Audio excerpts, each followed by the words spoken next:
specific times, especially when there are transits transiting your seventh house. Like Okay. so that can be very telling when you've got transits, really important transits, especially the outer planets, and they're hitting one of your planets inside the seventh house. Yes. That, for example, you can have transit in Uranus hitting.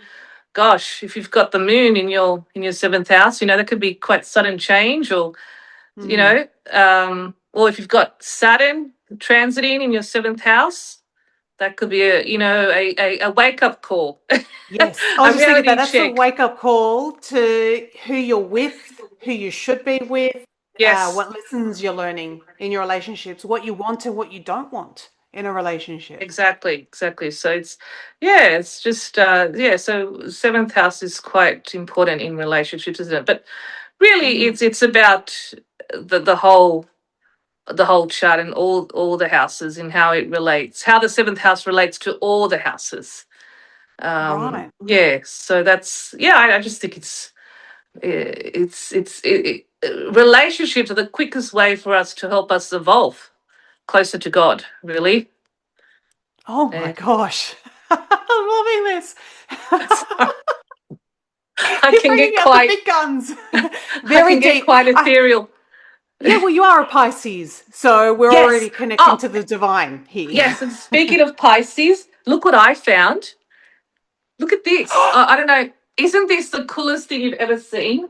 I bought Where this. did you So, find that? so this is a Melbourne designer, Bonnie and Neil, Bonnie and Neil. She's a Yes. gorgeous artist and based in Melbourne. Oh, and she's making these amazing astrology cushions. How cool is that? Huh? I just That had to is buy it so when I cool. saw this. For our listeners who Yeah. cannot see, Eleanor's holding up this rectangular, it's white on one side with white frill, and it looks very Grecian. It's got two fish, and it's got the blue border, the Pisces glyphs in red, and the fish look like, I don't know, I'm not really good with fish to be honest, but blue, white, and He red hand fish. painted it, yeah. Hand painted, and it's got red And and pink stripes on the and then back. yeah, That's beautiful. I just had to See? buy it. I thought, wow, that's so cool. And it goes with your decor See, too. I Pisces love it. energy. I thought I'd bring that in. You need Yeah, that and then Pisces you've got. energy. I thought I do, and then I thought I'd bring this in as well. This is So we've my got, lady in the it's like harp. Cupid, but yeah, lady in a heart. But she's so Juno. Like, she's Ah, Hera. Yeah, right. that's a That good. goddess. She looks like a Yes, goddess. Going, I'll yes. just inspire you over this conversation. Well, Juno. So Juno, she's the queen, isn't she? Basically, the queen of the Yes. gods and the wife of Zeus. Yes. So very important god, just She's like a very important, Zeus. and yeah, but she went through so much with Zeus. I mean, it wasn't the perfect marriage by any means.